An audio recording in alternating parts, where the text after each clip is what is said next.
جنت کے دروازے کو تو آپ نے کہا ہے جی خیرکم خیرکم لأہلہ، جی بہترین وہ ہے جو اپنی فیملی کے لیے بہترین ہے۔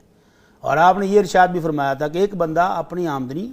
اللہ کی راہ میں جہاد کرنے والوں پر خرچ کرتا ہے، جی غلام آزاد کرنے والوں پر خرچ کرتا ہے، غریبوں مسکینوں پر خرچ کرتا ہے، اور کچھ آمدنی جو وہ اپنے بیوی بچوں پر خرچ کرتا ہے، تو ان میں سے سب سے زیادہ اجر اس مال کا ہے جو بیوی بچوں پر خرچ کرتا ہے۔ اور اگر کوئی شخص بیوی بچوں پر خرچ ہی نہیں کرتا، ان کی تعلیم و تربیت کا ہی خیال نہیں کرتا، بلکہ ایسے ایسے المناک سوالات آتے ہیں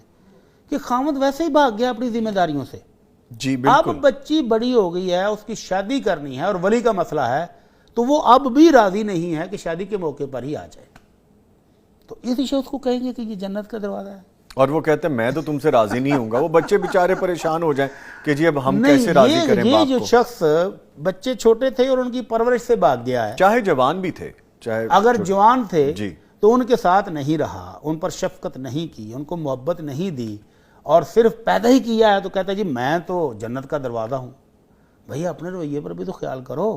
اگر جنت کا دروازہ جس اللہ نے بنایا ہے اس اللہ نے تم پر ذمہ داری بھی ڈالی تھی، جی پہلے اس کا تو جواب تو دو۔ نبی رحمت صلی اللہ علیہ وسلم فرماتے ہیں کفا بالمرء اثما ان یحبس عن من یملک قوتہ، جی جن بیوی بچوں کی پرورش، ان کی تربیت، ان پر خرچ کرنا اس کی ذمہ داری میں شامل تھا، اگر یہ اس ذمہ داری سے فرار اختیار کرتا ہے تو اس کی تباہی بربادی کے لیے اتنا گناہ ہی کافی ہے۔ یہ بیوی بچے جب قیامت والے دن اپنا حق مانگیں گے تو یہ کدھر جائے گا؟ یہ جنت کا دروازہ تو خود کھوٹا ہو جائے گا ادھر۔ تو اس لیے پہلے اپنے فرائض ادا کریں پھر حقوق طلب کریں۔ اسلام نے فرائض اور حقوق دونوں رکھے ہیں، یہ نہیں کوئی ایسی ہستی نہیں ہے کہ جس کے صرف حقوق ہی حقوق ہوں اور فرائض کوئی نہ ہو۔ اور وہ بچے بیچارے کیا کریں جو سوچتے رہتے ہیں کہ باپ تو چھوڑ گیا اور وہ ہم سے پتہ نہیں ناراض ہے، باپ خوش ہے۔ کی ناراضگی کو دور کرنے کی بچوں کو بہرحال کوشش کرنی چاہیے،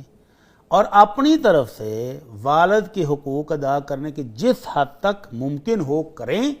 اور اللہ تعالیٰ سے اس کے والد کی ہدایت کی دعا بھی کریں۔ اور میرا خیال ہے کہ اگر بچے والد اپنی ضد چھوڑ کے والد کی خدمت کرنے لگ جائیں، اس کے رویے میں مثبت تبدیلی لانے کی کوشش کریں تو وہ ٹھیک بھی ہو سکتا ہے۔